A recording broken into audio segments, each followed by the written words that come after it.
And we're back with some more NBA observations. It's our NBA trade deadline preview. It's Gerald Glassford. So funny.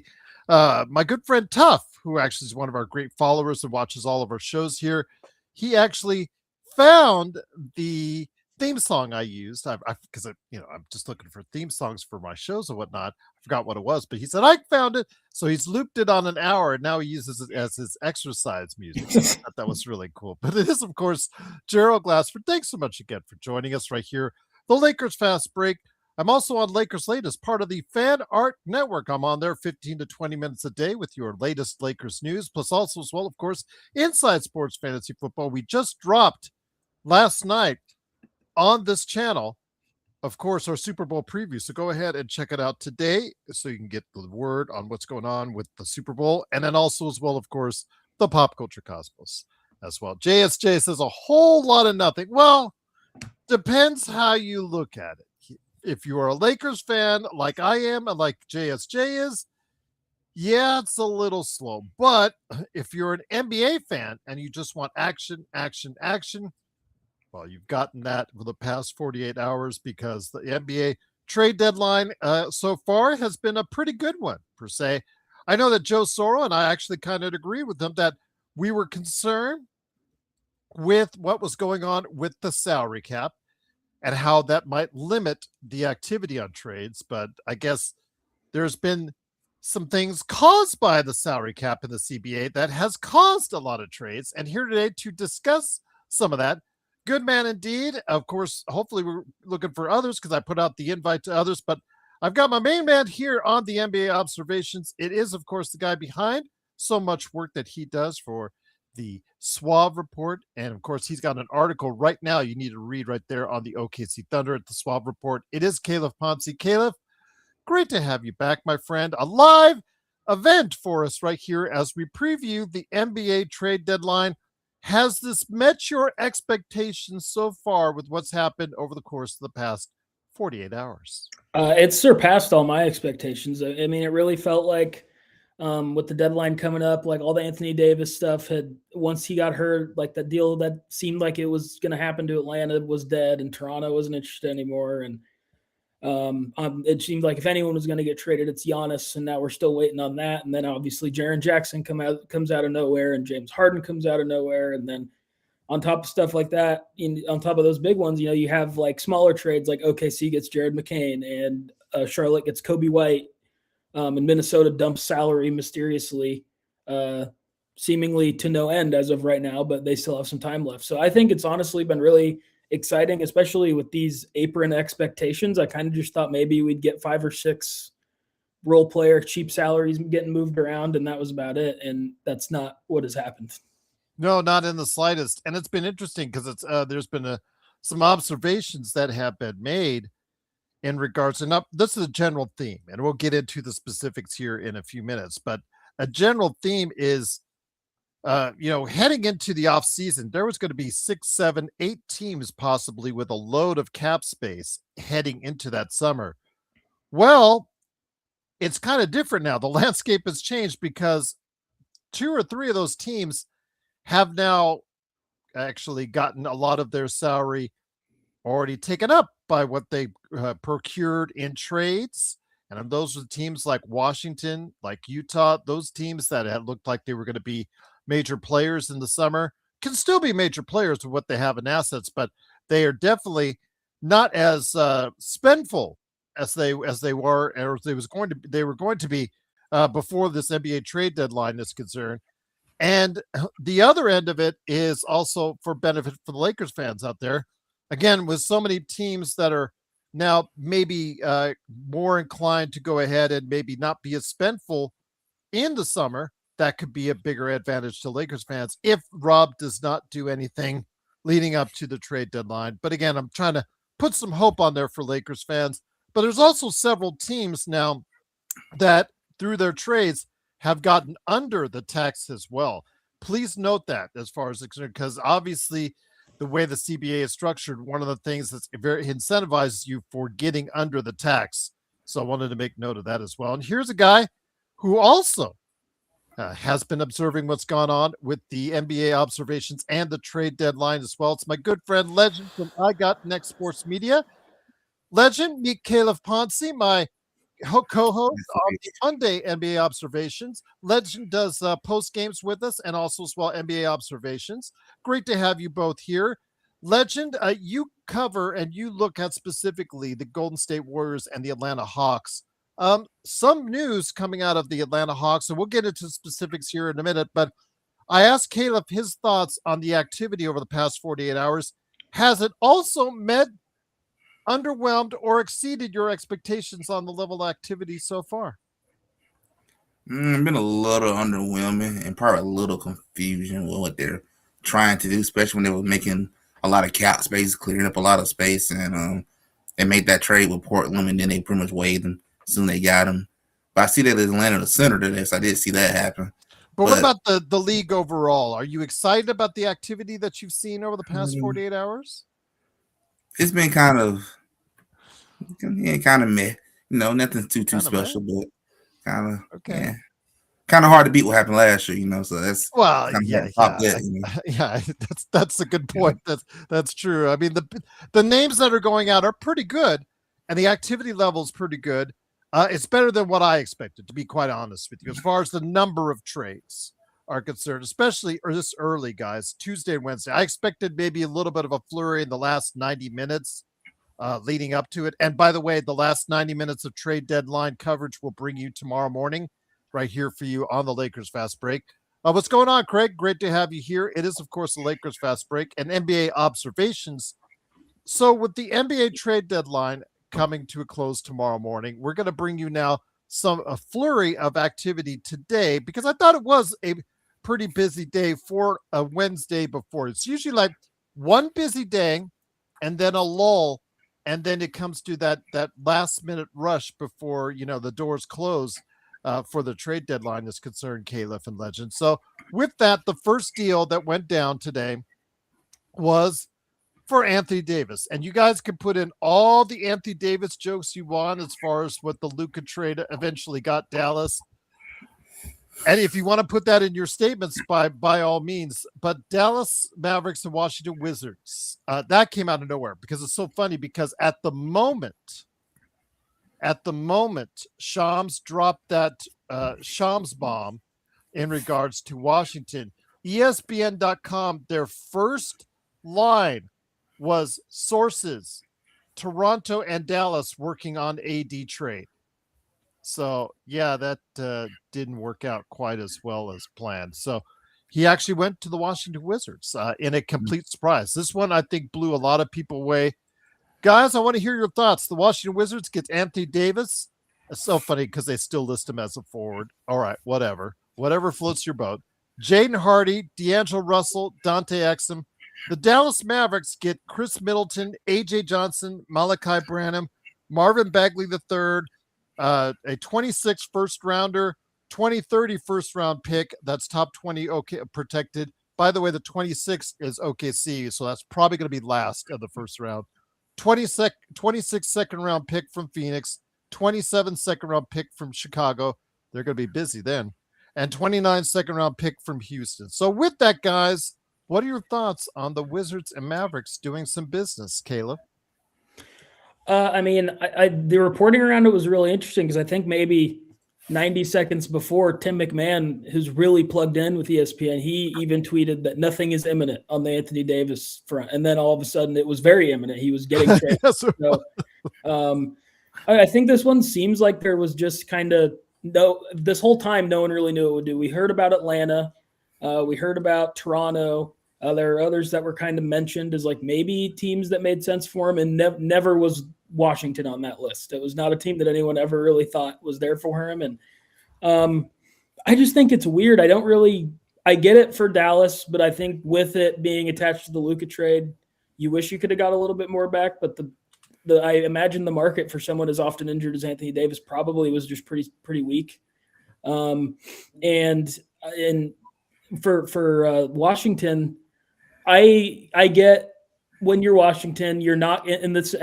I'm sure maybe you guys talked about it already, or we'll talk about what happened with Jaren Jackson in Utah. Like, these are not markets that are going to attract these big, attractive free agents. Like they never have a chance at these guys unless they do moves like this. But I kind of have liked what the young guys in Washington have looked like this year. It seems like they kind of had a direction, and then Trae Young was just basically for free. So at that point, you get Trae Young, but this wasn't free, and I don't know that I love it for Washington, just in terms of because it's already been reported it's thought that they're going to give long-term extensions to Trae Young and AD. So you're kind of, in the East, I guess it's maybe worth it, but you're really locking yourself into two guys who I don't think necessarily you want to be your franchise building blocks. Legend, what are your thoughts on this trade? It was the biggest trade of the day. AD, much maligned as far as his health, the street clothes. Again, great contributor to us as far as the Lakers are concerned for several years, but obviously the health issues have started to stack up. I remember back when he signed that extension with Rob Pelinka, and he could have waited for more money. That was the first thing I noticed. And I said at that time, he knows his body better than anyone else. And if he signed that quickly on the first day he was eligible and for a lesser amount than what he could have made, that tells me something right there and then. Flash forward years later, he's been injured quite a bit, and he is, like you said, like Caleb said, he might be still looking for more money, but that's a big risk for Washington if he does. Yeah, I agree with Caleb. Like, to me, when Washington did what they did, it's like on paper, on NBA 2K, maybe it does look good, but in real life, just knowing how they really are, it's like a gamble that you're kind of taking. It's like AD has a lot of potential. He really do. But it's the red flags. You just can't ignore that. It's too many injuries happening, like back to back to back. It's like it's piling up at this point. I think he only played 29 games for the Mavericks since he's been traded there, and that's to me that's a humongous red flag taking on him in Washington. To me, it looks like his body is already basically telling the world, you don't got much time in the NBA. Look like your time is starting to wind down. The age is creeping up. I would be surprised if he made the 37 still playing the way he going. I just don't see it. And that's another red flag too. When he quickly signed that deal with the Lakers, when you know you could have waited and made a lot more money, that was a red flag right there. He knew that his body don't got that much time left. So I feel like Washington is really just throwing it all out there, just hoping for the best. And I get the feeling it's probably going to backfire. Maybe Trae Young might be decent, sell some tickets, but if you be competitive-wise, I don't see it. NBA 2K, maybe, yeah. And I understand that. And Caleb, you're right. This is a deal because they're not going to get the free agents, but they haven't drafted great, to be kind. Sarr, you said they've got some promise there. Koulibaly, Johnson, they have their moments. And then they also have their moments that go in a different direction. But, it is what it is right now in Washington. What do you think the future? I'm with Legend. I would be very wary with both Trae Young and also Anthony Davis being the cornerstones that you want to bank on for years to come. This is a team that, at its peak with the Bradley Beal era, didn't get that far in the playoffs. And I don't think I'm expecting a whole lot more than that this time around, Caleb. No, Trae Young is, for me, from afar, like, I just feel like he'd be a really frustrating guy to kind of have around. And when I got that move I did, like, he's not really a perfect fit anywhere, but I totally got it because he was basically literally free. It was expiring contracts and no draft picks. Like, it was just, again, it goes back to, like, we're Washington. We're never going to get free agents. This guy clearly, if he makes it to the open market, would still get paid a lot of money. Just that's how the league works. And we're getting him for nothing, and we get him in house, and that's the easiest way to get these guys under extensions. And so I got that one, but I think their young core of Trey Johnson and Keyshawn George and Sarr. I think Keyshawn George and Sarr both look like keepers to me. I think those look like they kind of hit on two pretty good players there. And then we'll see on Trae Johnson coming out, like, his whole profile is just like tough shot maker, not much else yet. Like, we'll see what else happens with him, and he's an elite shooter. But that archetype doesn't necessarily always immediately translate to the NBA anyway, if it ever does. And so I think it's probably a little too early to judge Trey Johnson on anything.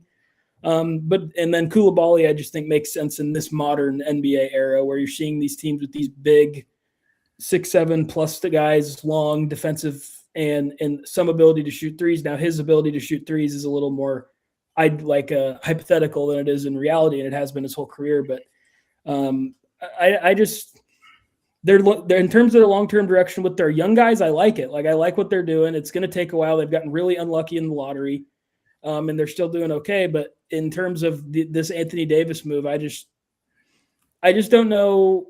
For a team like Toronto that's a little older and established, and you have these big salaries to go out anyway, I kind of got it. But in this era of where shedding salary is more common than it's ever been before, I think going into the summer, when Utah took themselves off the board and Chicago slowly but surely taking themselves off the board, I think going into the summer as one of these huge cap space teams for people to dump contracts is honestly a pretty valuable spot to be in for a team like Washington that just needs to get draft picks. And they decided Anthony Davis and Trae Young were more worth it for them than accumulating assets. So that's the decision they've made. We'll see if it works out. I think I'm with Legend. I just don't think the idea of Anthony Davis has really only worked out in one place, and it was when he was with LeBron James. And by the end of it, it wasn't necessarily working out so well. So it worked out well enough to get a championship, and then it stopped. And I don't feel like the Wizards are probably having a LeBron James type guy walk through the door to help them out anytime soon.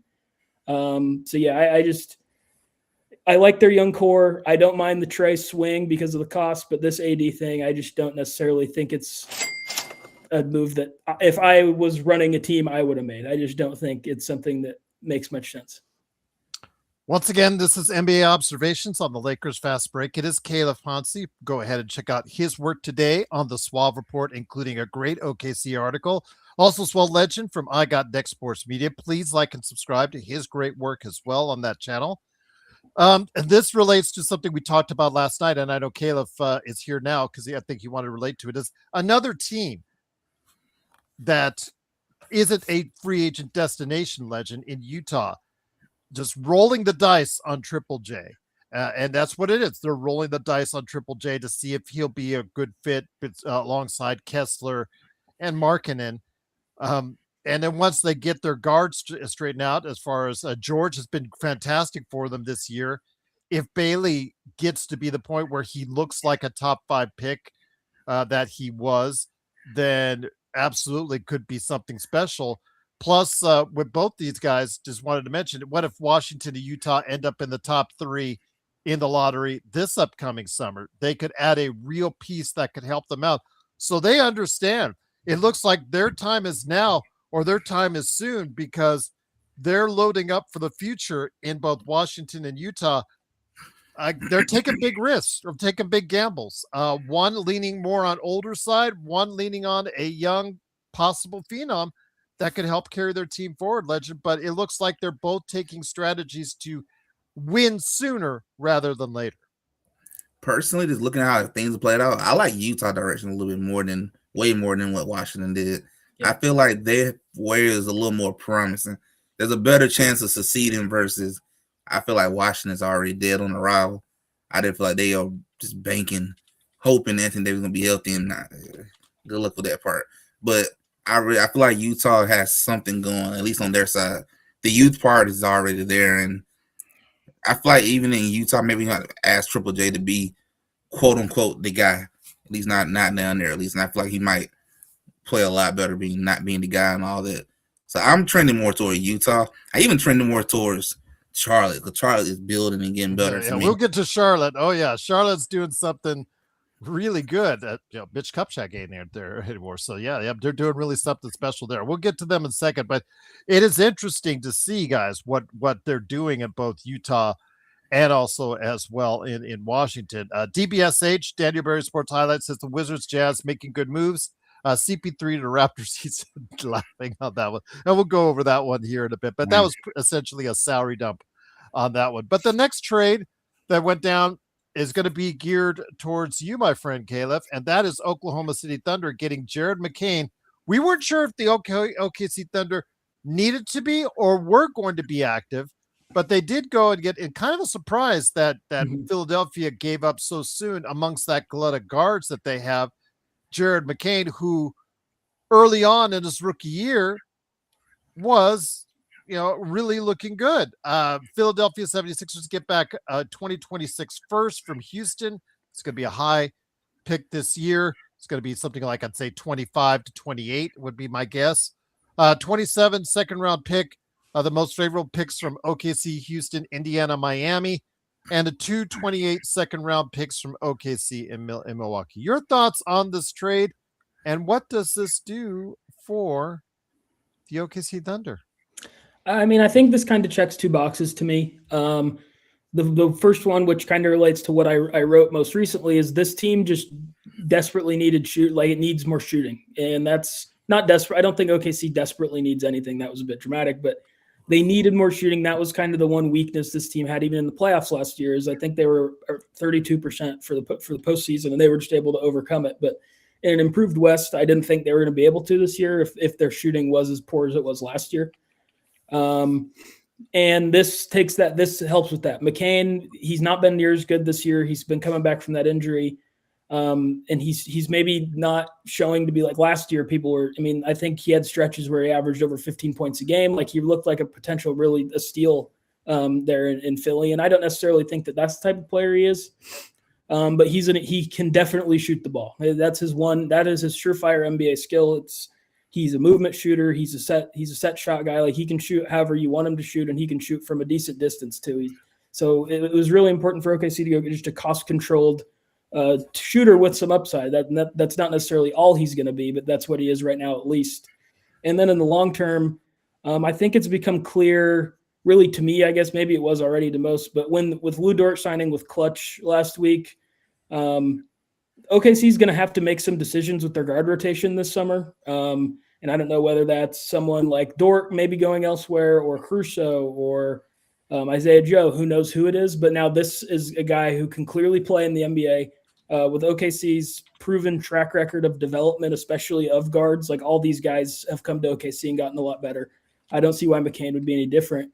And this is a guy who's under the whatever he was, 18th, I think 16th picks salary for the next 2 years, most importantly for OKC, who's going to get really expensive really fast. So I really liked it. OKC heading into the day had they were scheduled to have almost maybe with this Utah move 4 first-round picks in this first round. And with where they're at as a team, you can't roster 4 rookies. They need players who what they're going to do. And they went and got one of those in McCain, who's still young enough where maybe he develops into a blossoming young player who can average double digits off the bench and be this awesome shooter. And he's defensively, he lacks a little bit, but really high basketball IQ. It seems like he knows where to fit in. And with OKC, that's kind of all you need to do defensively, especially if they keep most of that defensive core intact. Just try and be where you're supposed to be. So I really liked it for OKC. I think it's weird for Philly, but I do get it because I saw a comment like, yeah, they have VJ now. Edgecombe looks like he might be a superstar. And also to keep Grimes. I think Grimes is somebody from when they picked up as an afterthought to someone now they think is an integral part of their rotation going forward. I know they have those contract issues, Caleb, but I believe that they will go ahead and try and straighten it out because it looks like the larger sample size on Grimes is that he's taken that next step, and that what he did late last season did actually translate as far as overall in his play. Yeah, I think if that was a real big part of their decision making, I don't know that I necessarily agree with that. McCain's just younger and showed so much promise last year. I think if you're moving and you're not going to have to pay him like you're going to have to pay Grimes right away. Like Grimes is going to be due some money this offseason, and you think he's maybe going to even go in a little bit more aggressive with how that went last offseason. So I think that would be a mistake if they just essentially chose Grimes over McCain. But I think the emergence of how good Grimes has been this year, despite that contract dispute, and then also VJ just is so much better and awesome, just better than anyone thought he would be. So I get it for both sides. I think if you'd have told a Sixers fan a year ago, right now they would basically be netting 1 late first-round pick for Jared McCain, they'd probably be disappointed. And if you told OKC fans a year ago right now that they'd be getting Jared McCain for only 1 first-round pick, they'd be really excited. So I don't know. I want to say I think OKC maybe in the moment, I think it has higher upside for them, certainly. but we'll see what happens. He's a young player who is unproven, and all we know he can do is shoot, and that's enough for me to like it for OKC because they just need guys who can shoot. And OKC was still even more active. We'll get to the next trade here in a minute. But Legend, let me get it to you. Once again, it is NBA Observations with Caleb Ponce from the Swab Report and Legend from I Got Next Sports Media. By the way, Legend, Drip Show Shop, at Drip Show Shop on Instagram and Twitter. He dropped a message for you in the chat. Just wanted to make sure if you got a heads up on that. He said, Legend, Gotcha. did you see? Yeah, so he said, did you see the Bay 4-time champion canvas? Check it out. There you go. Just wanted to make mention that to you. I'll check it out. Your That's Hawks a great just made one. a trade. The Hawks just made a trade. Yeah, There you go. they did. All right. Fun one So- to be here live for. I'm excited to So see. the Legend. reaction. Well, we wanted some type Yeah. of live activity, so we're glad for it. It's always great when that happens during the show. It happened during our taping, Caleb, if you remember, as far as the James Harden stuff Mhm. that went down. Legend, while I have you, do you want me to get back to you in a second while you look it over what the Hawks did, or? Yes. Sir. Oh, holy smokes. Yeah. Okay. So while you're looking that over that right there, and it's coming through right now, we'll go ahead and drop that and everybody in a second. Caleb, there was the next trade that went down as far as the Hornets and Bulls swap guards. Mike Conley, the end of his career. I feel bad, but he is being passed around. You can put in whatever you want as far as the proverbial joke there, but he is being passed around pretty. Kind of sad for a guy who's played as many years in his career, but it's a business and it's what's going to happen. But the Chicago Bulls, they get Colin Sexton, Osman Dieng, the famous 3 first-round picks for that OKC gave up to the New York Knicks to get him, a 29, 31, and 29 second-round pick and 2 2031 second-round picks. Charlotte gets Mike Conley, Kobe White, who I think is the key player out of all this. Somebody I was thinking of possibly being a good fit for the Lakers bench. And Mike Conley, Kobe White, and 2029 second round pick. And then the OKC Thunder waived Mason Plumlee, I guess, upon getting him as well. So your thoughts, Caleb, while we look over this Atlanta trade that's come up, which I'll announce here in a second. Your thoughts on this trade, again, with Osman Dieng. It's one of those reaches, one of those rare misses for Sam Presti. But again, when you have so many picks to choose from, you can, I don't want to say essentially blow three first round draft That's picks. what happened. I mean, you can say it. But, when you're in the position that he's in, you can essentially blow 3 first round picks on this guy. Yeah, I mean, I honestly I'm glad that Jang's going to go somewhere where that he's going to have to play because he's has some vertical talent at a minimum, and that's something that's in desperate need in Chicago right now. He's pretty tall, so he'll get to play there as they're currently constructed. And I think he's a talented guy, and I'm excited for him to get some opportunities because I said this on Monday. I've said this 2 or 3 times. His obvious Thunder comp was always Poku because they both came in. They're these raw, tall, multi-talented, but really, are they talented at all? Wings. And I really think that I think he's going to stick if he gets some playing time here in Chicago. I think he's a talented guy. We'll see. Maybe I'm looking at him through rose-tinted glasses, but just quickly on the OKC part, obviously that's what I'm most familiar with. That was just a tax move that they needed to do to stay under the tax and still be able to bring in McCain. Mason Plumlee was cheaper than Plumlee was cheaper than Ousmane Dieng, and they were able to waive him and stay under the tax. But for Chicago, they've been frustrated. I stupidly stamped them as thinking they were actually good early this season, and it's the biggest mistake I've made in my time on this show. I feel like an idiot every single time I think about it. But I do finally maybe like the direction they're going, and I'm going to give them some more props. They get Jaden Ivey, who I think we just don't know. He's never really had much of an opportunity to spread his wings and be what he can in Detroit. He probably needs the ball a good amount, and he's with Cade Cunningham, who he should never have the ball over. Reminds me of another Bull, Josh Giddey in Oklahoma City, where he needs the ball to be himself, and he should never have had the ball over Jalen Williams or SGA. There just was no chance. He needed to go somewhere where he could have the ball. I feel similarly about Jaden Ivey, so I actually like that. Jang's a young swing who, if he isn't any good, then his contract expires after this year. And with bringing in Ivy and Giddey kind of being Giddey being maybe the center of what they want to do, They had too many guards, and so they needed to trade these guys. I think everyone who followed closely knew maybe that Kobe White was going to be on the move here, and I think Charlotte wasn't the landing spot that I had in mind.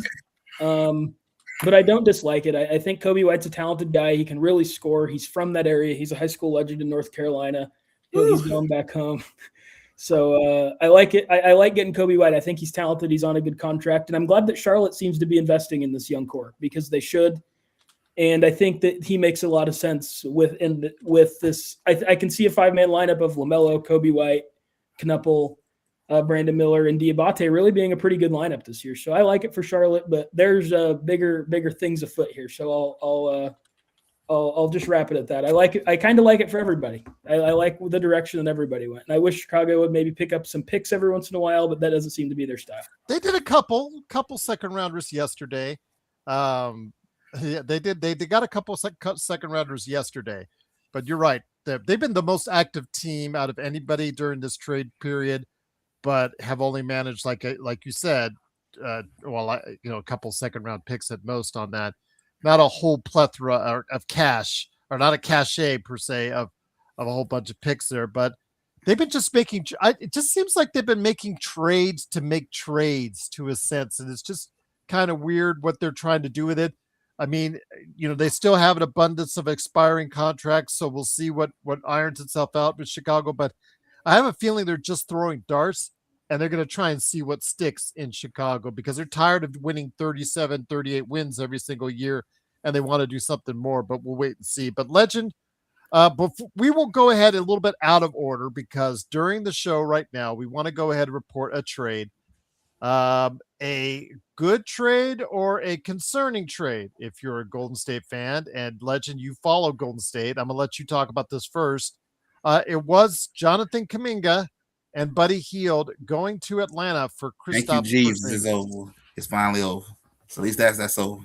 It's good, and is it not so good when you look at it? Your thoughts, my friend, on this trade as it's hitting you right now? Not that great for sure. The part that is probably good is you finally put the whole Kuminga saga behind you. So at least that part is behind you. The not so great part kind of lets you know that this team ain't finna win absolutely nothing. And I get the feeling that the Giannis situation, this is finna go into the summer and everybody finna shoot their best shots at Giannis this summer. So I get the feeling that's probably what's about to happen unless. So you think they closed the door on the you think that the 4 draft picks weren't enough to go ahead and facilitate a trade? I'm thinking Milwaukee's going to sit here and just go to the summer and see what is everyone around the league is going to offer. I think they're going to take their chance and listen to everybody. So the word for the Hawks side, I'm not too mad about that because just to see how Jalen and Kuminga know how they work together. And see for someone who hasn't been healthy and someone who has a mysterious illness that can pop up at any moment. Go ahead, Caleb. That is a Golden State problem. The Warriors just made another trade, and this one I don't really get unless there's something else coming, is they traded Trace Jackson Davis to the Raptors for a second-round pick. I just don't. Okay. I don't get that one either. Yeah. Unless something finna happen that that might be a sign something finna happen. Well, let's see if there's any more pieces. Like you said, the Lakers are involved in this one.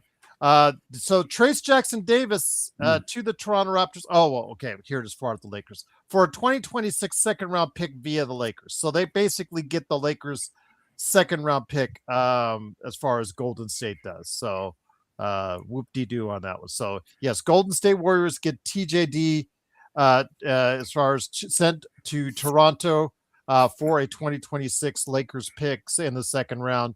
So there you go on that one. But I don't know if there going to be any more pieces added to that Kristaps Porzingis trade. I don't know. I'm not sure about how the money is breaking out, if there's any more picks involved.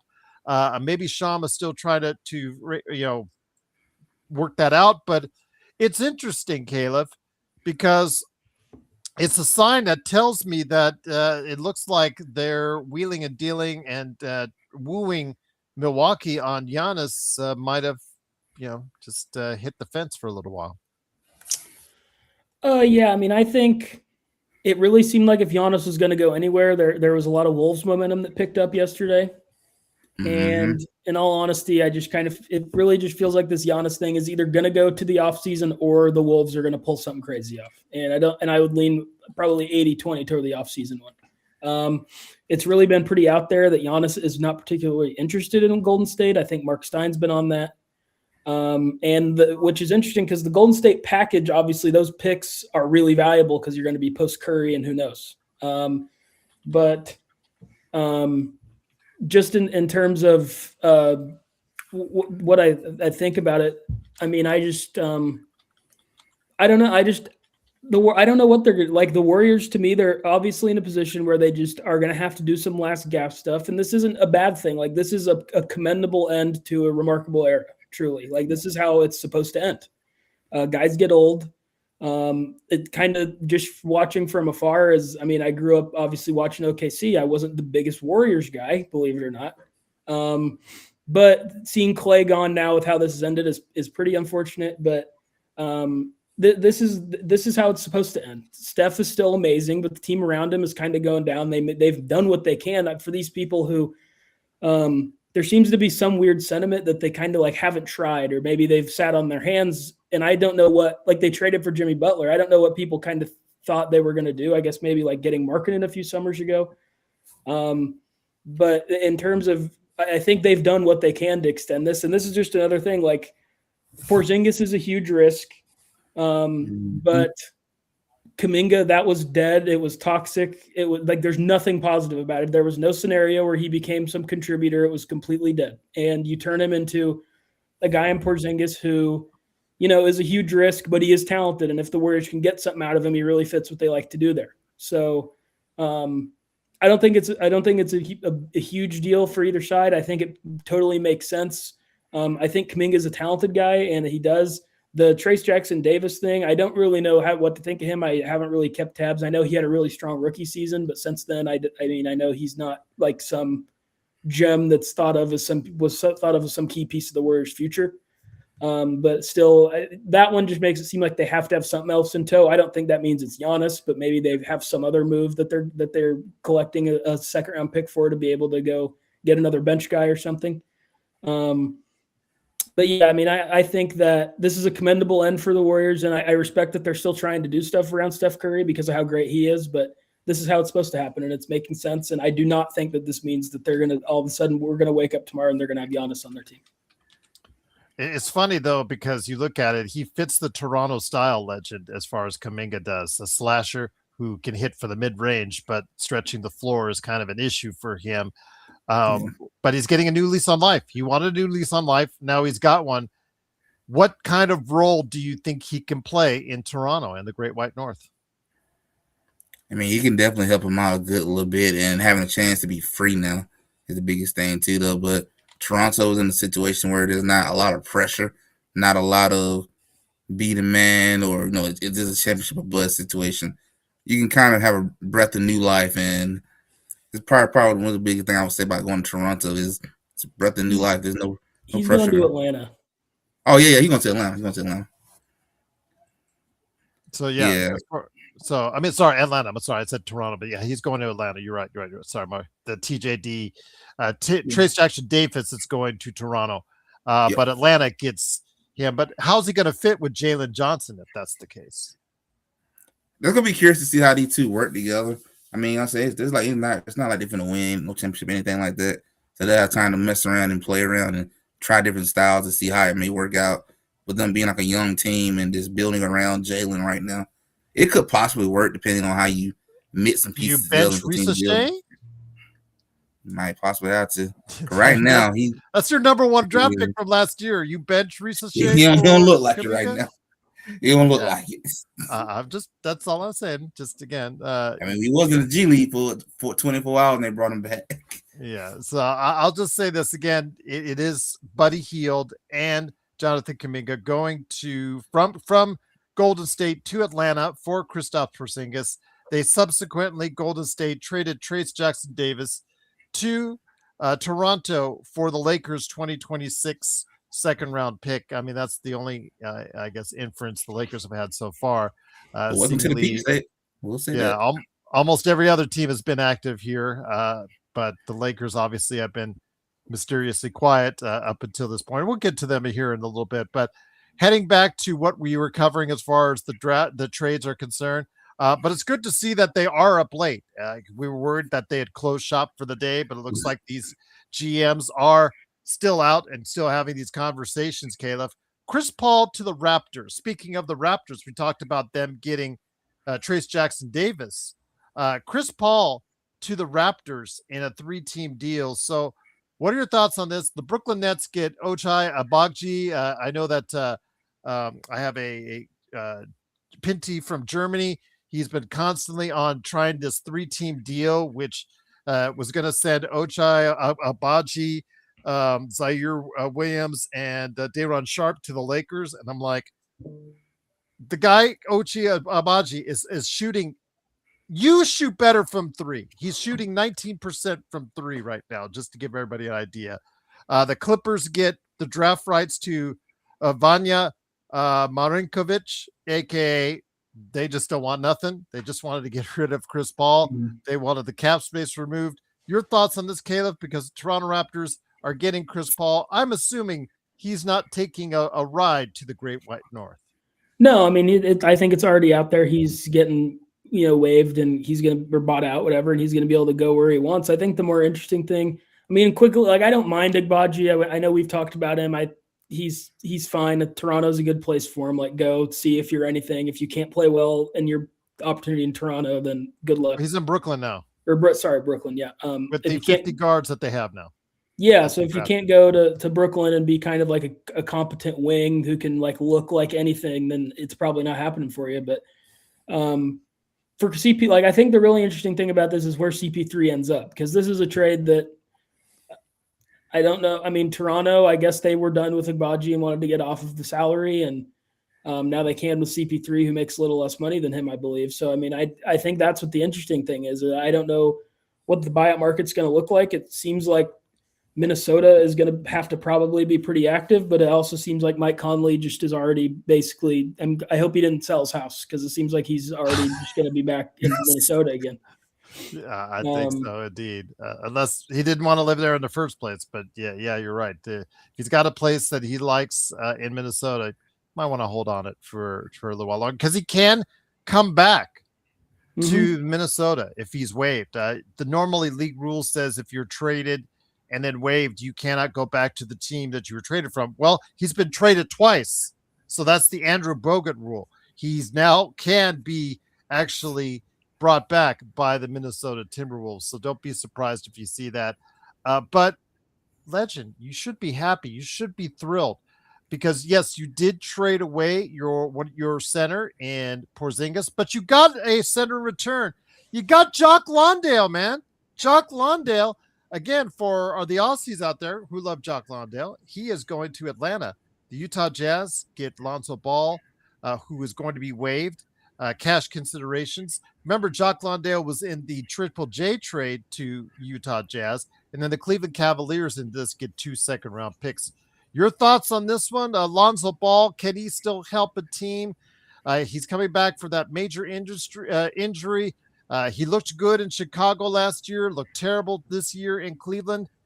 Like Chris Paul, there's going to be there's going to be a glut of old guards floating around looking for jobs. Yeah, it's gonna be a lot of old guys and guys coming out major injuries trying to find a home somewhere. But I think Chris Paul will find somebody that may not mind just having him do his last ride with them guys. Because at the end of the day, I mean, Chris Paul's not gonna contribute anything too major, but this is a good voice to have in your locker room, either for a championship contender team who may then want another person who can be a strong opinion and help keep the guys focused and all that. So I think Chris Paul will find somebody that's willing to take him. Not sure who's going to be, but he'll find somebody. There got to be somebody out there that's willing to take him. But Lonzo, there's some injuries, man. He can't stay healthy. He just can't. I feel bad because, again, his knees deteriorated. There's a period of time when he couldn't even walk up steps. We don't know how much he has left, or if it's just looking like he has to look at alternative means. But yeah, it could be getting close to the end of road for Lonzo Ball. And a what if will probably go along with it, because when he was drafted by the Lakers, it looked like the sky was the limit. And Unfortunately, that didn't turn out to be the case. Was it the BBBs? I don't know. I'll let you guys go ahead and talk about that in the comments. LaMelo ended up being the best out of the trio. Yeah, maybe that's because he was the youngest and didn't have to wear the BBBs as long. But Caleb, I want to go ahead and hit you up on this one. This ties into what both you and Legend were talking about earlier with the Charlotte Hornets, who might be a team now that we have to worry about as far as the Eastern Conference playoff picture is concerned. They played extremely well as of late. They have got high tempo offense. They picked up Kobe White in an earlier trade. Now they picked up Tyus Jones from the Orlando Magic. They get a couple second round picks on top of it, and Orlando just gets cash in return. This is a salary dump because I think Tyus is about $7 million. He has underwhelmed in Orlando. Do you think he can help Charlotte, or is he also going to be on the move looking for a team to latch on to? There hasn't been any news that he's going to get bought out. I think I don't necessarily think Charlotte's in a spot to be buying guys out either. Like they're at this point, they've been pretty good for 6 weeks, and so I just think having another experienced depth guard is not going to be a bad thing for them. The cost was literally money, so if your owner will pay it, then there's no reason not to do it. He's an experienced guy. He's been in winning situations. He's been in rebuilding situations. He's been in a lot of situations, so he's good to have in your locker room, I think. And for Orlando, I'm sure there's some tax reason they're doing this. I don't know. I haven't looked into it yet. I don't know if this gets them under an apron or gets them under the tax or what the deal is, but this is just like when we were on here and I first heard of the James Harden thing, I said, oh, Orlando makes all the, like, I would love him more in Orlando. That makes all the sense to me because they just need another guard who can, and Anthony Black's look good, but they don't necessarily have a ton of shooting on the team. That's why they had to pay out the nose for Desmond Bane. And if you're not going to turn this money into another guy, I think that's pretty disappointing for what their expectations were before the season. Once again, it is Caleb Ponce. That's the guy on the right that you're talking about, the bloke, as they're saying in Australia. Yes, you're the bloke in the top right-hand corner. He writes for the New Century Press and also as well the Suave Report. He just finished an article that you need to check out today on the Suave Report regarding the OKC Thunder. He is on with me every Monday, Jeremy. If you watch NBA Observations, it's a really good watch with him and I going over the latest trends. Legend comes on for shows as well. The NBA Observations, we're giving you a live taste of what I go ahead and upload at least once a week right here to this channel. You're missing out, Jeremy, on some really great NBA Observations each and every week on that. But Caleb, again, we're talking about Charlotte and then Legend as well. I want to get you in on this here as well, Legend. What are your thoughts are as far as, and the Legend, I'll bring it to you first, Charlotte, because this was a team about a month ago that looked like they were going to be a seller at the trade deadline. Now they look like a team that should be on the upswing. Mind you, it's probably not going to end as well as they hope as far as this season is concerned, but man, as long as they keep those guys healthy, their future is looking very bright, Legend. Yeah, their future look very, very bright. Like they can really building towards something. Jerry, I'm going to say, I think teams like Charlotte, what makes it interesting is these younger teams are now the ones that have been bad for so long. They're starting to build up. They're like how Oklahoma was. They was bad for so long, and now they kicking everybody butt in the Western Conference pretty much now. It's like it looked like Charlotte maybe starting to turn that corner. Not gonna say they're gonna be like Oklahoma, but they're not gonna be that little kid in the East where you play them. Well, that's a guaranteed W. We know we're gonna win this game. Now they're gonna start being competitive. And I think that's a good thing. And they did a really good job drafting that kid who they got playing on. They did an excellent job. Knipple? Yeah, Knipple. Yeah, Knipple's played really well. Eric says he's making a good case for Rookie of the Year. Again, Cooper Flagg is blowing up since he came back for that injury. So I think Cooper Flagg's got a definite number. It's like Cooper, his former teammate Com Knipple, and then everybody else as far as Rookie of the Year. But there is actually quite a few. Caleb and I have gone over, and so Legend as well. We've gone over several rookies in the NBA on NBA Observations on our shows. You have to catch our conversations because they're really in depth on the league. If you want to know more about the league, You watch NBA observations right there for you. But Caleb, again, we're seeing the moves made by Utah, the moves made by Washington, the moves made by Chicago, and the moves made by Charlotte. All these moves point towards a sign that they are no longer want to be stagnant. They no longer want to be in the position that they're in. And yet, while it probably won't materialize too much in a difference this season for what their trajectory was, their future for all four of these teams could be looking a lot better. Yeah, I mean, I think of those like Utah. I think that was a heavy price to pay, and I mean, if anyone who does listen to NBA observations knows, Jaren Jackson's been talked about on there a lot, and I'm not necessarily his biggest fan, especially at the number he's on right now. But again, as I said earlier in the show, like they had cap space, and they know that you're the Utah Jazz. You're not gonna be able to use it on anyone. It's basically gonna be a dumping ground, or you can use this breakout from Keontae George, where you look like you have a future All-Star. We'll see what happens with Ace Bailey, but I think he's been pretty promising. And then the next three of Markkanen and Jaren Jackson and Kessler is a good. That's a good that I think that can hold up with about anybody. That's a pretty good, bottom three of your lineup. So, do you think Markkanen can play the three? Yeah, still, I do. Okay. We'll see. I think it's worth an experiment at least. I mean, we'll see if it works out. I guess, but I think with his shooting ability, and he's always been pretty good with the ball in his hands. I think especially with those defensive players behind him, because I think that would be what the big concern would be he's just going to get blown by on defense. Well, if you get blown by, you have two elite shot blockers now in the paint. So I think that that is fine, him at the three. For Charlotte, yeah, I mean, this Charlotte group, Knupple's awesome. Brandon Miller's awesome. LaMelo seems like he's finally playing organized basketball. Diabate has been a great find.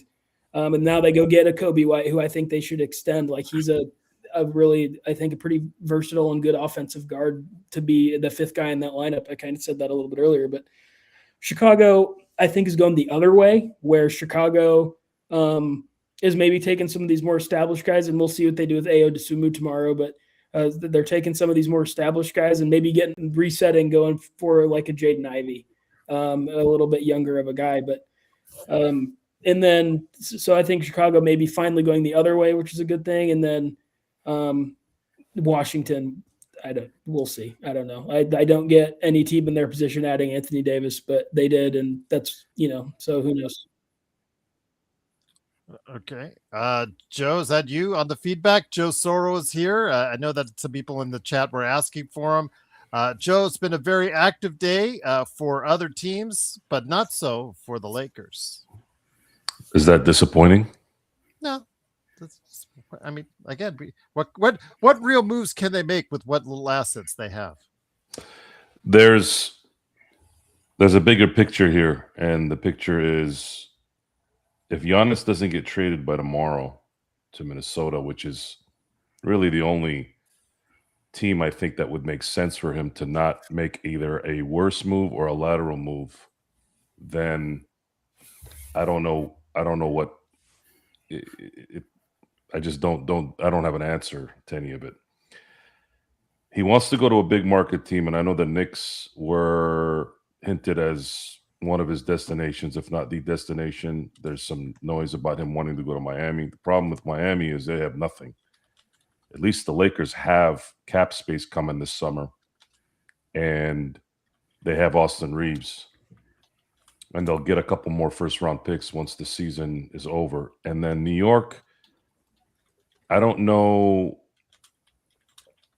if Jalen Brunson is the guy that he wants to play with to go on a run.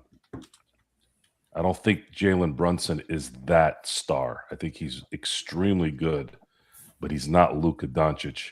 And that's the other problem in Miami, is they don't have a star, not even close over there, not even a Jalen Brunson style type star. So let's look at this from an objective standpoint real quick, from his perspective. Forget about the Lakers and forget about all the other teams.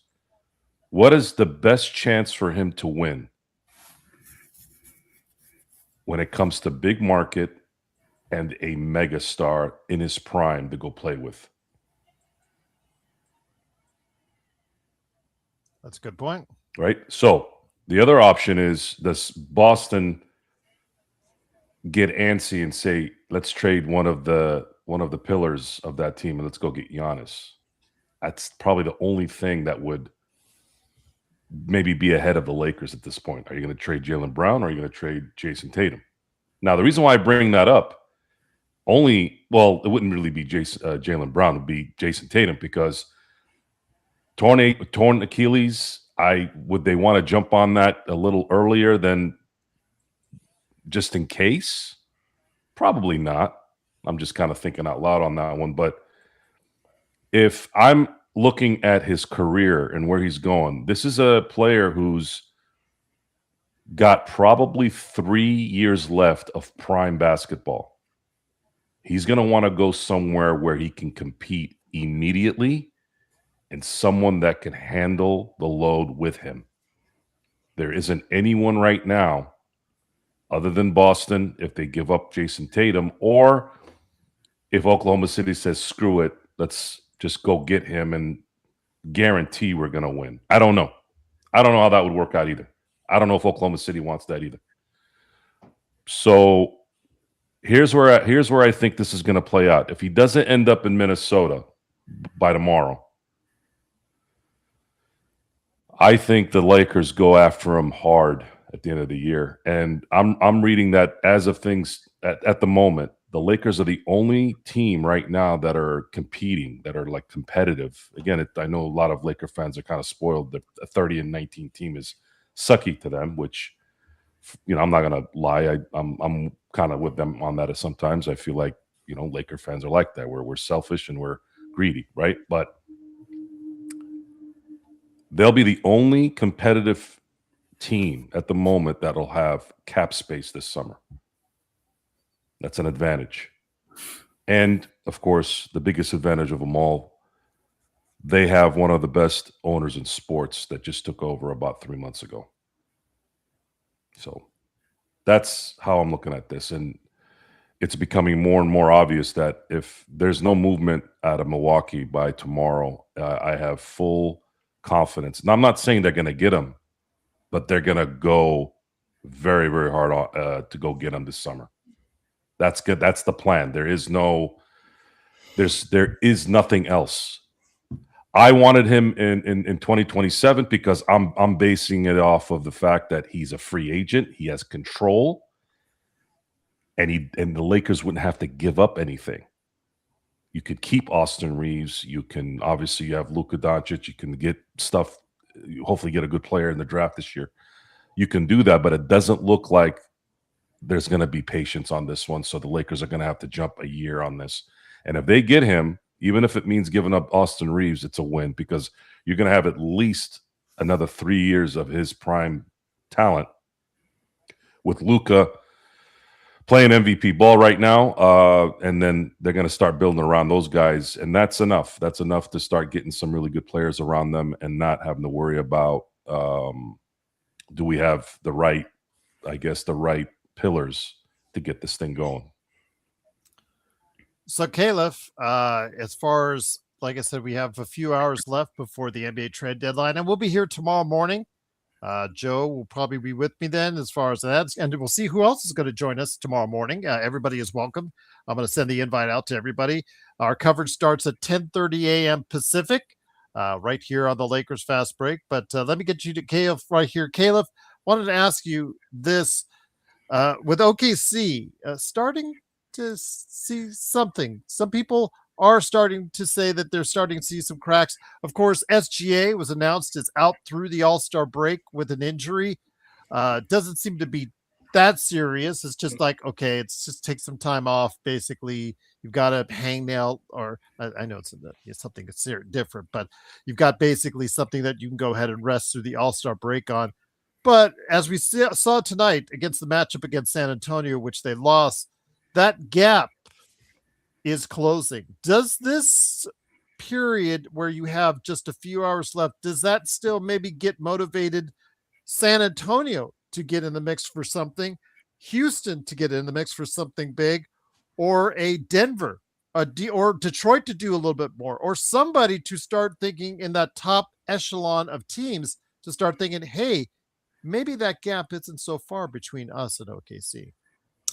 I mean, on the Thunder front, like those losses a few weeks ago, this loss tonight, like they were running out. That 10 of their 15 standard contract players were out and they somehow the fact it was close with San Antonio is insane. I can't believe that. I didn't even watch, and then I started getting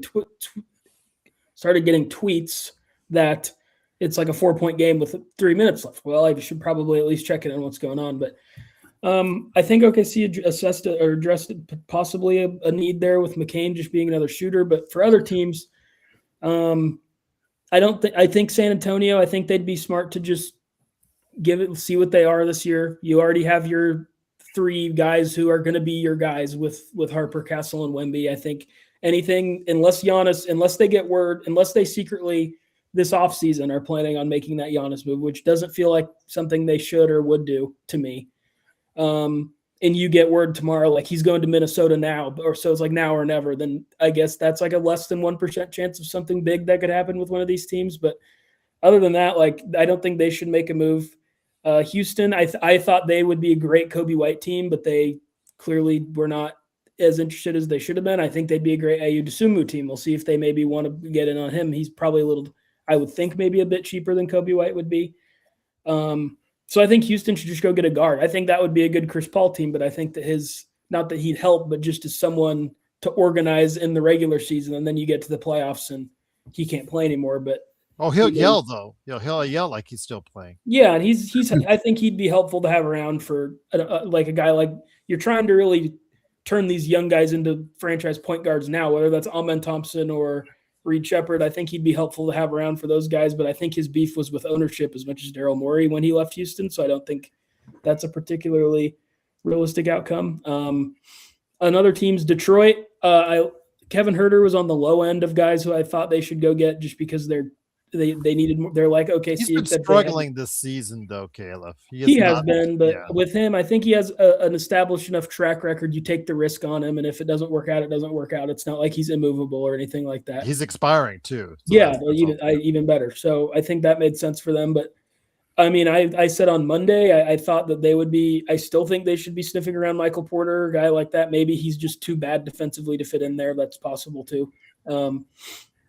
And so, I mean, in Denver, no. I mean, Denver doesn't have – I think Denver's made their moves. I don't think Denver has any moves to make unless something just kind of falls into their lap just where they're at salary-wise. So I think we're kind of seeing the contenders as is unless Minnesota can get this Giannis thing across the finish line, which changes everything in the West and in the NBA. And the power balance of the East-West would be so even crazier than it already is. Yep. But unless that happens, I just don't think any team that I could feasibly see making the finals in either conference seems poised to make any more moves at all, or especially like big moves to me right now. And I don't think that OKC's recent struggles, I think they kind of showed when they were healthy again against Denver and Orlando, like this is still probably the team to beat for everybody if there was doubts. Like they just went out there, and I guess Orlando's been struggling, but no one doubts the talent of Orlando, and that game was over in 10 minutes. And that Denver game, they really kept Denver at arm's length that whole second half with Jokic in the lineup. So I don't know. We'll see what happens. Anything's possible. The Jonathan Kuminga market was dead until he just got traded. So that's just how the NBA kind of works right now. But we'll see. I don't feel like any contender big moves are coming unless the Knicks or Timberwolves maybe come out of nowhere with this Giannis stuff. Once again, it is, of course, NBA Observations. Joe Soros here, also as well. Caleb Ponce from the New Century Express, and also the Suave Report, where he just dropped a major story on the Oklahoma City Thunder. Check it out today at the Suave Report. Also, as well, of course, Legend from I Got Next Sports Media. Legend, your two favorite teams just traded with each other. I don't know how much it did to improve either team's outlook for this season and beyond.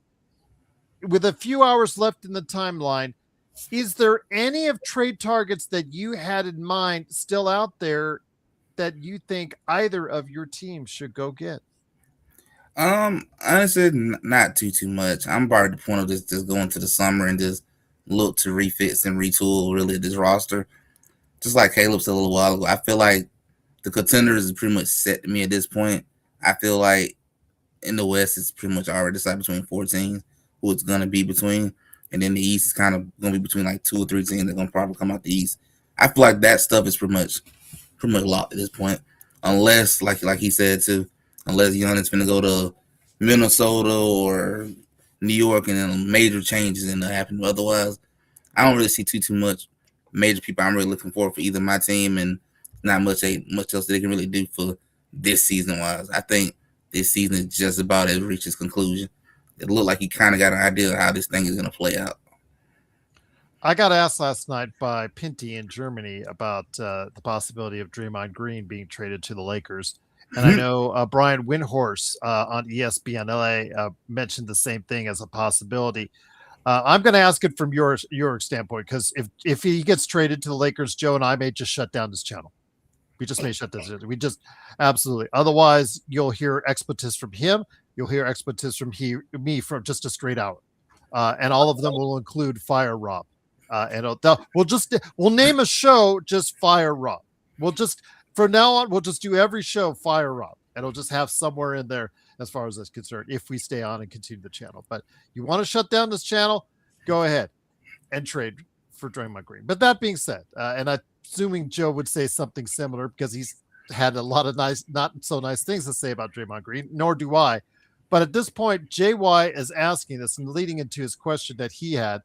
Legend, how bad do you want Draymond traded? He was getting all misty a little bit as far as his time in a press conference after the game. I think it was last night, where he was talking about, you know what, hey, if I'm traded, I'm traded. I've had 13 and a half great years here, et cetera, et cetera.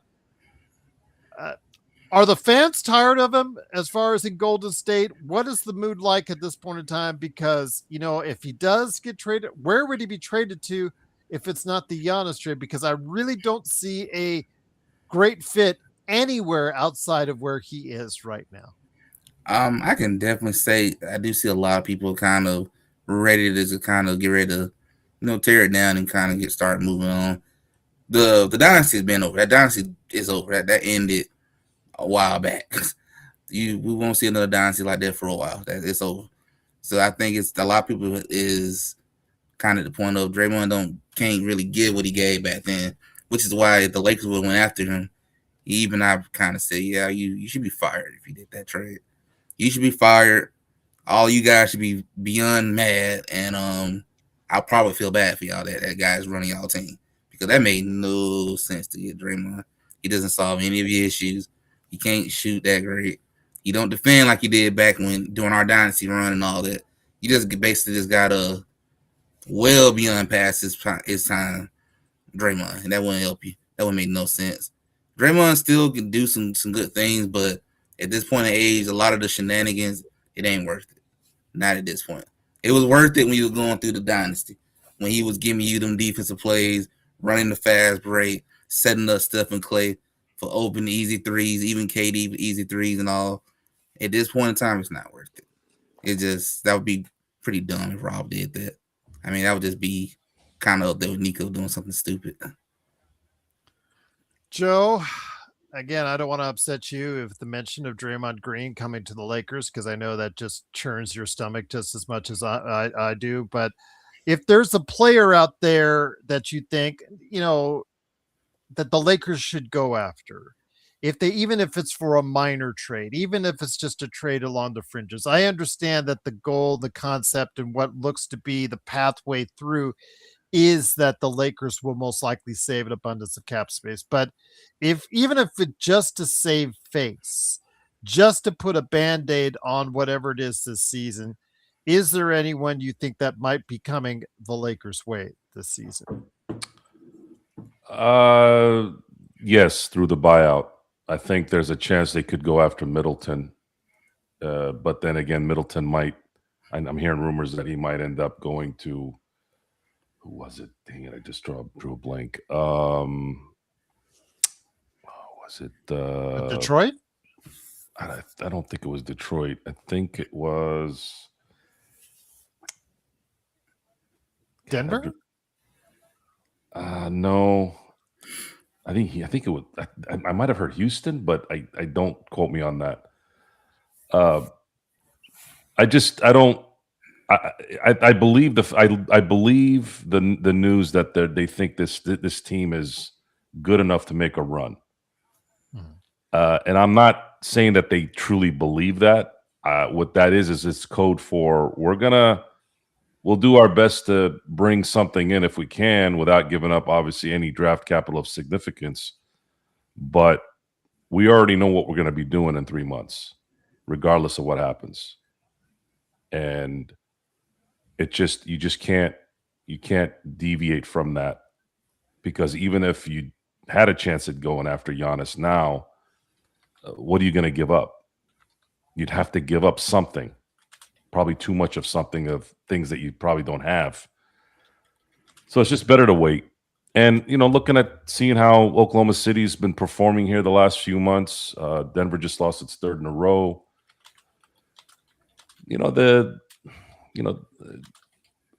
The rant tonight is more about, and I'm going to say this because I heard on the radio today on what Oklahoma City was going to do in terms of sitting Chet and everybody.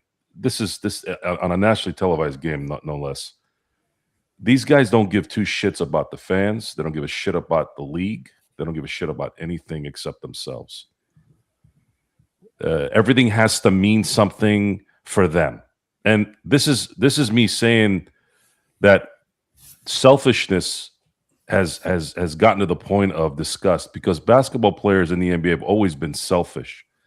But they played 82. They tried to play 82 games, and they competed in the All-Star games back in the day. They gave a shit a little bit more when it came to those things. And to me, those are the things that matter. I don't care if you're Adrian Dantley and want to get his. Now it's nice to admire somebody that wants to play. How bad is that? Now we have to give compliments to players for saying, "Hey, look at you. You played 81 games this year. And the only reason why you missed that one game was because you had a personal situation where you had to go and maybe your kid got born or something," right? So that's how pathetic this has gotten. And going back to the Giannis thing, the Lakers, once LeBron is gone and Curry is, I don't see Curry going anywhere. I don't think so. But he's dead man walking in San Francisco right now. Like, what are they going to do? Who's going to go to Golden State and play with Steph Curry? Not because Steph Curry isn't cool to play with. Steph is done in terms of like what he ultimately was. Viable, still could play another 5-6 years. Yeah, but he's not going to be Steph MVP. So who's going to want to go there? And that's something that Golden State's going to have to figure out too. I don't know what they're going to do in San Francisco. And there is a positive there, though. I'm not going to put it all negative on Golden State. Golden State, Steph Curry is one of the best team players in sports history, in that the ego doesn't get in the way. Him and Clay were tight. Draymond and him were tight. He was very, very complimentary when Durant came in. And the reason why they won 4 championships, a lot of the reasons why, besides his talent, was because he did embrace the team concept no matter who was there. He didn't care that Durant won the finals MVPs. He just wanted to win championships. And that's something to admire. That's very 80s like mentality that I've tried to really, really make. He's the guard. He's basically the guard version of Tim Duncan. And he should be complimented more for that than anything else, besides the fact that he's an MVP. Like, that should be the next thing they say. Amazing talent, greatest shooter of all time, without even like hesitation. But the other thing is, the reason why this was possible to win 4 is because he was such a unselfish superstar. So yeah, it's just not. I don't see the Lakers really taking any chances here with messing up what they have coming here. And I just don't see it. And until I see it, then we'll talk about it. But I'm starting to get a feeling that if Giannis doesn't get to Minnesota by tomorrow, I have full confidence that the Lakers are going to go after Giannis in the summer. I'm talking like full throttle. Remember, guys, Mark Walter isn't just a basketball guy. He is a businessman. And when you have business opportunities outside the game, that's going to play a part in this too. And Mark Walter doesn't just make the teams better. He has an atmosphere that he builds where and Giannis is a big family man, very, very family oriented. And that's what he's built in a city where, with all due respect to, Jeff, I know Jeff he loves LA. He's an LA guy. He lives there. I'm not as positive about the city of LA, but the fact that he's already built a monumental elite program in LA with the Dodgers, and it's family oriented in a place where let's not joke at this point. LA is not the ideal place for families. Let's put it that way. The fact that he's been able to create that there on top of it only goes to show you how amazingly talented he is. Because there's plenty of billionaires out there that can create opportunities, but are they going to have an atmosphere of really good, wholesome, family-oriented kind of atmosphere where people are comfortable and the wives and the kids are happy and the siblings are happy? I mean, it's not just the game. It's not just the money. These guys live like they're like they're on a compound. They're on one big family. It's that's going to play a part in that's definitely going to play a part in terms of the recruitment side of it.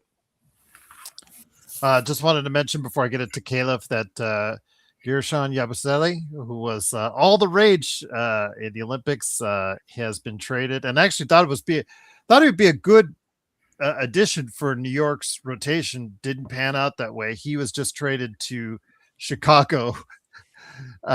Caleb, we talked about this. I thought they would be really a mover. I didn't know they would be moving all these chess pieces around, but now they got Gershon Yabusele, and they traded away Jalen Terry on that. So again, Chicago's going to win the award for most trades. They're looking to be they're looking to get the blue ribbon for most trades in the 2026 trade season. But with that said, Caleb, not named Giannis Antetokounmpo, what name are you eyeing for the next, 20, not even 20 hours, but, less than 24 hours to go?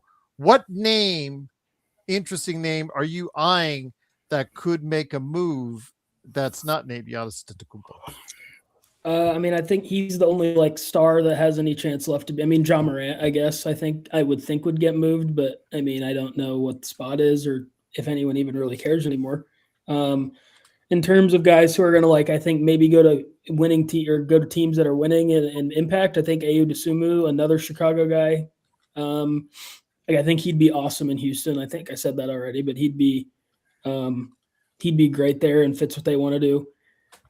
So I think he's maybe the one that is in my head. There's been these constant kind of Sabonis rumbles about him in Toronto that have been around for the last 48 hours that I don't necessarily think anything's going to come of, but we'll see.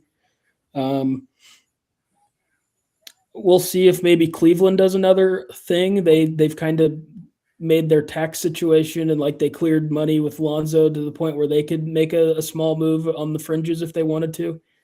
But there's been so much stuff the last 2 days. I kind of think it's mostly tomorrow will probably be pretty boring just because these 2 days I thought today would be boring. And then Anthony Davis got traded. That's just kind of, we've already really gotten a lot of big name moves at the deadline comparative to what we have in the last 10 or so years. I get recently, last year, obviously Luka and then Jimmy Butler and Fox. So last year I had a couple big names too, but so I don't necessarily think anything else huge is coming, but I would have said that, like I said, I would have said that yesterday. And now we are, Anthony Davis is a wizard of all things, which is just absolutely a sickening sentence to come out of my mouth that I never thought I'd say in my life, but here we are. I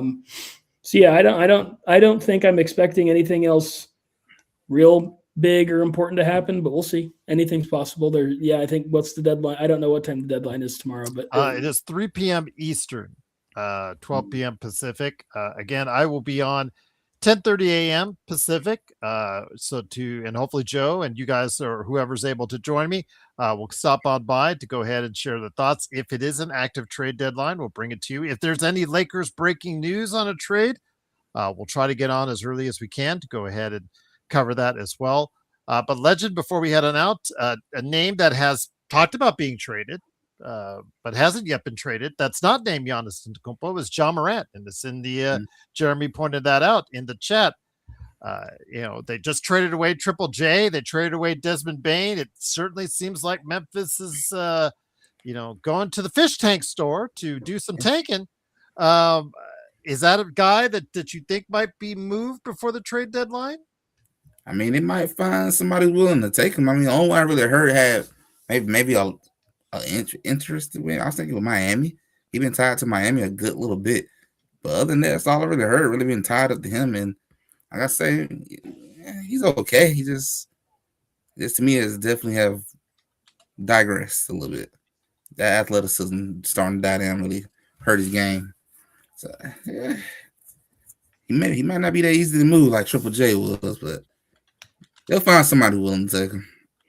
Yeah, I don't think they have any chance of getting anything back. I just think this is going to be we're just ready to be done with this. We want to have Cedric Howard play 40 minutes a game, and we just are ready to go on to our next era. So Sacramento, here you go, whoever it may be. I think it's probably Sacramento or Miami, or I think it's probably one of those two if he gets moved, is what it seems like. His value is tank. Yeah. Well, speaking of Sacramento, I'm going to leave the last question for Joe on that. Sacramento has a player that's playing right now in Domantas Sabonis that is, for the first real time since he came back from his injury, is looking like Domantas Sabonis. Right now, he's 24-12. He's attractive out there as far as what he may be able to bring, but his contract is a little pricey for a guy who doesn't give you much on the defensive end of the floor. Your thoughts, could he be moved by Sacramento, which has already made more than one questionable trade already this trade period? And if so, where do you think he might go? What does this Laker team need, Gerald? A whole bunch of things, to be quite honest with you. They need perimeter defense. Sabonis they need perimeter defense, perimeter shooting. They can get away with they can get away with they can get away with size up front. They do have Jackson Hayes and DeAndre Ayton. Again, I'm not saying they're gonna light the world on fire there a lot, but they're there. And if you have to use LeBron at the 5 every now and then, depending on matchup situations, not good, especially in the playoffs. But if you have to, that's something you can rely on. But if let's say the Lakers were very interested for some reason, what would likely need to happen there is the Kings would have to make a deal with the Lakers for expiring contracts, which the Lakers do have that plenty. And the Sacramento Kings just want to get out of the contract. And then the Lakers would have to get some first. We'd have to get some first. I'm sorry, but if Anthony Davis and Trae Young fetched what? Nothing. First? Yeah, nothing pretty much. Well, Triple J got three. This is a salary dump for the Kings. It would make sense. Whether they do it or not, I don't know. But no one's going to pay Sabonis $50 million a year for the next 2 years and change, and give up draft capital. I got to make this very clear with everyone so that they remember this. Draft capital with this new CBA has taken a huge hit. You are going to see less and less teams throw first-round picks around unless it's a elite player or a player that would take a team over enough to where they can go deep into the playoffs, something like that. They're just not going to be spending these first-round picks like they used to. So the Kings want to dump that salary. The Lakers have enough. They have plenty to get him. The only thing is, I would say would happen if Giannis goes to Minnesota by tomorrow. Then they know they're out of the Giannis sweepstakes.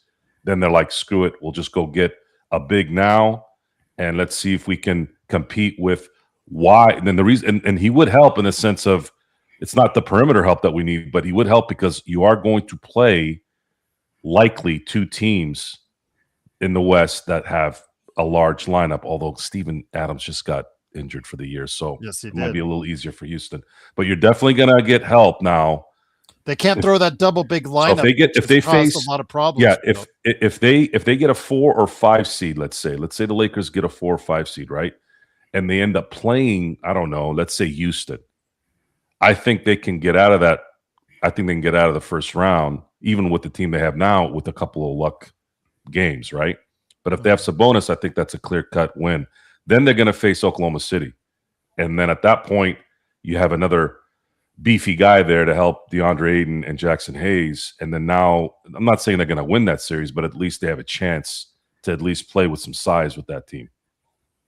And that's the only way I look at that. I can't imagine in any world that they're going to be paying I was going to say Arvidas. There's no way there's no way I could imagine DeMontis being paid $50 million for the next 2 years. I just can't. I can't see that happening with the Lakers. They got I think they have a plan ready. And their next setup is they got to get the next elite player to play with Luka. And then they start building from there. So before we head on out, Caleb, I want to make sure that you send over your thoughts as far as what you're doing with your latest article that's on the Swab Report. I wanted to go ahead and you get your plug in. But before you do, can you also comment on Ja Morant? Because he's conveniently out of the lineup. And Ty Jerome has come back and lit the world on fire. He scored 28 tonight for Memphis. I have a feeling he is more untouchable than the previously untouchable Ja Morant. But if you can elaborate on that and then let everybody know what you're doing at the Swab Report before we head on out. I mean, with Ja, I don't know. Like, I think it's probably Sacramento or Miami. Like, I think it'd be a pretty good desperation heave for Miami. Like, if you can't get your head on straight and work there, then you're just, good luck. Cause that's they do that to everybody there. So I just don't necessarily think it's a non-existent market. If they get rid of him, it's just going to be because of how desperately they don't want him on the team anymore. And I think that's possible. Like, I think the reason I'm sure he didn't play tonight is because they probably love to trade him. It's just going to be, are they going to get anything that even makes it feasible? So we'll see what happens. I could definitely see Sacramento getting in on him, even though it was reported today that he doesn't want to go there. I don't think he's really in a position to say where he doesn't want to go at this point of where his value is. So I think it's Sacramento or Miami and not really anywhere else. But with what I was working on, this is before the Thunder traded for Jared McCain, who kind of fits into what I was thinking they needed to do on a lower scale. And he never even really entered my mind just because he's been kind of injured this year and his value's fallen down a little bit in terms of his perception. But I just thought after OKC lost to Minnesota on Friday that it just was pretty clear that they needed more shooting around SGA to really maximize who they are. And what I proposed in there was they make a big swing for Trey Murphy, not really thinking it would happen, but just saying, here's how it would work. It's feasible with the tax situation. I think that it can happen. So I think that financially it can happen. And it didn't, they went in a more financially, fiscally conservative route, which is not surprising when it's OKC involved. So they in a way did what I wanted them to. I mean, I was comfortable with them, even if it would have been like Simone Fontecchio or Ty Jerome was on there even. So they went out and addressed that need, I think, in a pretty good way and with a young, talented guy with upside. So yeah, I mean, that's kind of my most recent thing. We'll see what I do. I was planning on doing just kind of a focus in on Chet Holmgren at around the All-Star break, but seeing with SGA is going to be out, it would not surprise me if OKC was in a bit of a tailspin here headed into that break. And if that's the case, I don't know if that'll be the time for it, but there'll be something on Chet coming before too long. So those are kind of the things I'm working on right now. Legend, before you head on out, and again, it's Caleb Ponce at the Suave Report. The Suave Report right there. Just type in the Suave Report, and it comes right up for you guys, and his article's right there. The links to it on the front page. I'll put it in the description here after the show's ended. I'll put it in the description for you guys if you guys want an easy reference on that. But Legend, before we head on out, a question for you. And then also what you're doing at I Got Next Sports Media. And that is Steph Curry. Steph Curry sees what's going on. His knee is not the healthiest right now. He's had to sit out games as of late. He's not getting any younger. So looking at that and seeing that the Golden State Warriors might have taken a left turn away from Giannis Antetokounmpo, how do you think he feels right now outside of his knee really hurting? Is his pride hurting as well? Probably disappointed knowing that, this season definitely a wash. And honestly, he probably realized that, the writing's on the wall. That it's over, even though I think it's been over way before now. But writing's on the wall. I get the feeling Steve Kerr's probably gone at the end of this season. He's probably sitting there disappointed right now. But just gonna have to really sit down and make some decisions for himself. I can't see Steph going anywhere else. I think he's gonna definitely retire as a Golden State Warrior. He's gonna be like Kobe, one team only. I think he should stay as a Golden State, but probably disappointed that ring number 5 is probably not gonna happen. He's gonna probably stick with 4. But it's been a hell of a ride. That's one thing I can at least say for him. It's been a heck of a ride. A dynasty we probably will never see again in a long time. And a dominance from a team we probably won't see for a long time. So it's been a good ride, but it's pretty much over. It's over. I think he probably gets there at this point.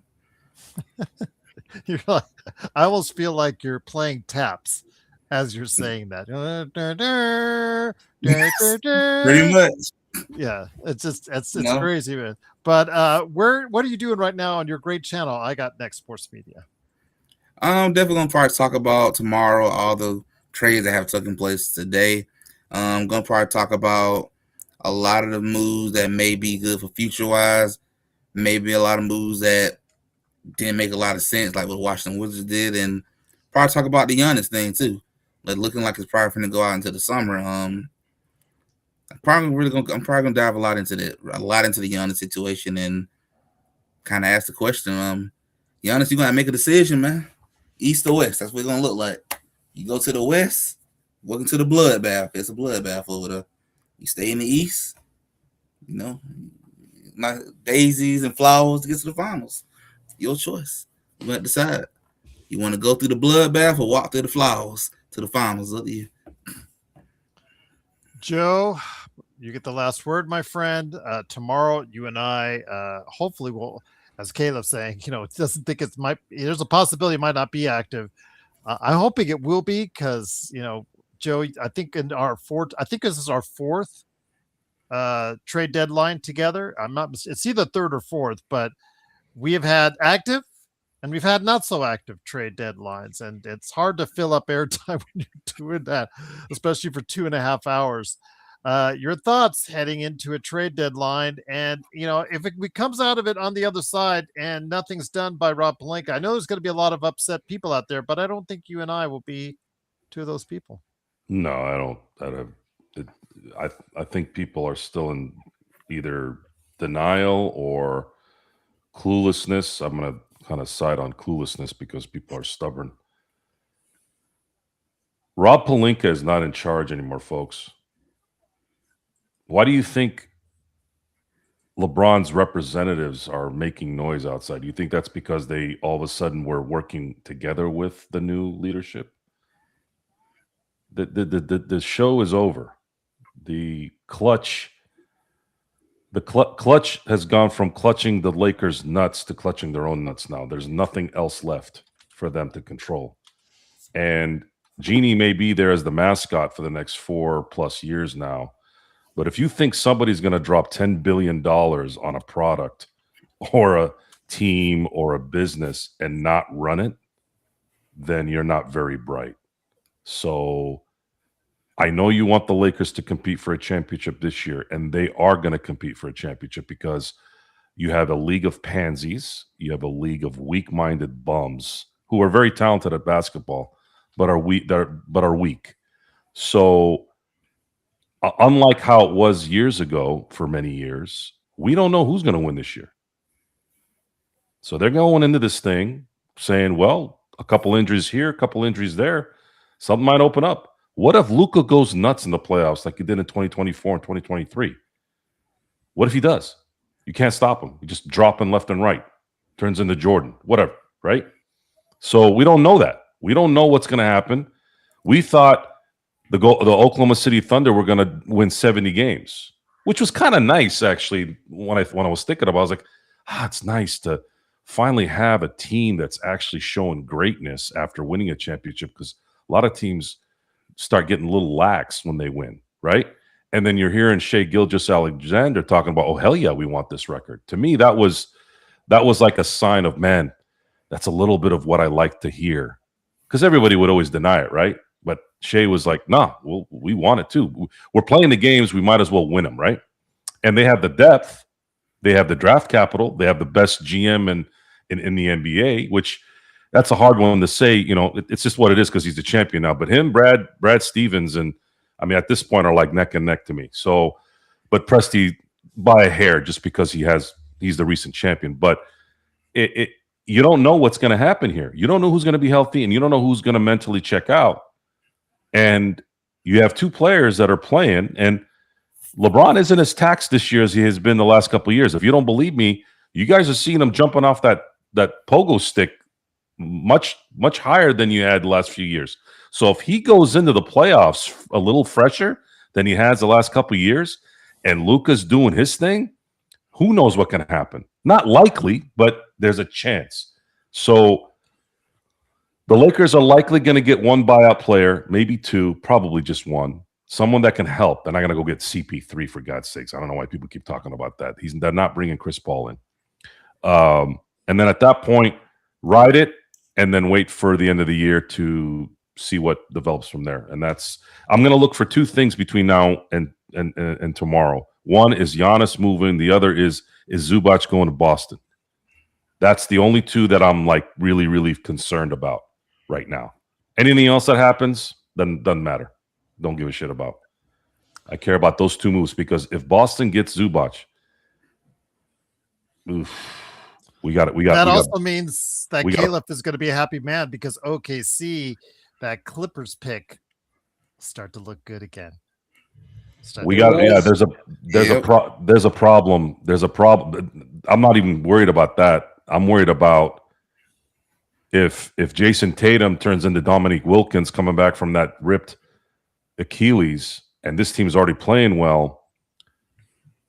Boston cannot win another championship. Otherwise, the Lakers, this whole thing gets even worse. It's already bad that they went up one on us again, but to go up two now, we'd be so screwed.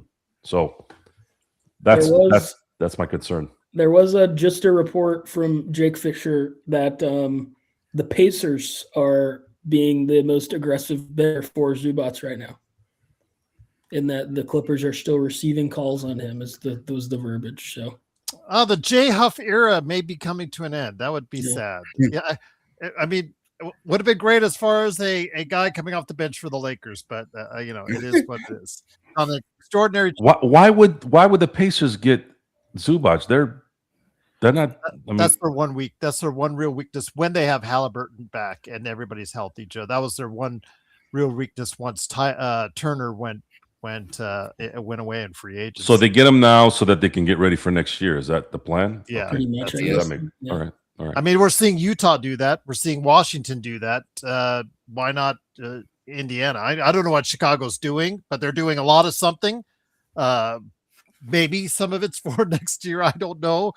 They're just, again, at some point, I think somebody just got addicted to making trades. Hey, keep on making those trades. Maybe an Ayo Dosunmu will land in the Lakers' laps as a result of it. But we will wait and see. But tomorrow we will be on the air at 10:30 a.m. Pacific. God, I hope it won't be a quiet 90 minutes. Joe and I have done that, and it is just it's not fun. So I hope it will be active. I hope there'll be a lot of stuff to talk about. If there's any breaking news with the Lakers, Joe and I will bring it tomorrow. If we got to venture into other things, I know that Scooble's going to have his arbitration tomorrow, and considering what the Tigers just did in acquiring their new pitcher who's getting paid, what was it, $38 million annually? And the arbitration is they're trying to pay the arguably the best pitcher on the planet $19 million. Yeah, that's going to be an interesting story tomorrow to see how that plays out. Yeah, we have other options. Again, there's a reason why I've split my shows to different sports because we have to plan. I've always tried to plan for in case Draymond Green ends up being a Laker because you're right, Gerald. You took the words right out of my mouth before I could say it. That would be the sealer for me. I'd stop watching the Lakers this year if Draymond was a Laker. And I would just post fire Rob. I would just post has nothing to do with Rob. And that would be a Rob move if the new leadership wasn't there. That would totally be a move like that because Clutch would want it, LeBron would want it. There's a fine line in wanting to give the star player what he wants. I always use that same story about Charles Oakley getting traded for Bill Cartwright. Charles Oakley and Michael Jordan were tight. They were boys. And Charles Oakley's a good player. But at the time when you had position heavy players, you had a center, you had a power. Everybody had their designated positions. They needed a center, and that's why they made the trade. And Jordan apparently wasn't very happy with it. So, but in the end, it turned out to be the right call. You got to be careful. You got to be careful. Shaq wanted Karl Malone and Gary Payton, and while it worked for a minute, in the end it didn't. Gary Payton started to veer off. Karl got hurt. Again, you got to be careful giving the star what he wants when it comes to player personnel. It's your job as the general manager / player personnel VP, whatever your name is, where you're handling the roster. You got to make sure you know what the hell you're doing because the player will get over it. No matter what, because they'll start winning, right?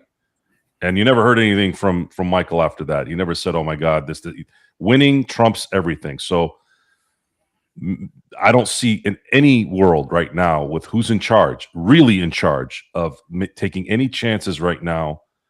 By tomorrow, they are well aware that they're going to go into the offseason ready to pounce because I think about $100 million is going to come off the books. And they're the only team right now, as of right now, that are competing for title, playoff runs that has cap room this summer at this moment. So that's an advantage in today's CBA NBA. So with that, it is, of course, NBA observations right here on the Lakers Fast Break. Big thank you to Joe Soro. Big thank you to Caleb Ponce from the Suave Report. Big thank you to Legend for I Got Next Sports Media for stopping by. And also big thank you to you out there for watching and listening. Truly appreciated. Again, we'll be on tomorrow morning at 10:30 a.m. Pacific. Unless something happens, something breaking, we'll come by with breaking news for you on that. But outside of that, we'll have our NBA trade deadline special. Sometimes for better, sometimes for worse. Sometimes if I just bring Laker Tom to go ahead and almost seemingly have an aneurysm on the air. So it's absolutely fantastic time. Could be 10:30 a.m. Pacific right here on the Lakers Fast Break. And also as well, I'm going to make my Lakers latest. You'll have that in the morning as well. My thoughts on possible trade prospects, whether I like it or not. I'll go ahead and talk about that on the Lakers latest channel as well. So again, for Caleb Ponce, Legend, and Joe Soro, it's Gerald Glassford. Thanks again for watching this. We'll be back tomorrow for more trade deadline madness. Is more madness to come? We'll find out because the hours and the minutes are ticking down. What will happen before the trade deadline? You'll find out when we find out right here with some NBA observations.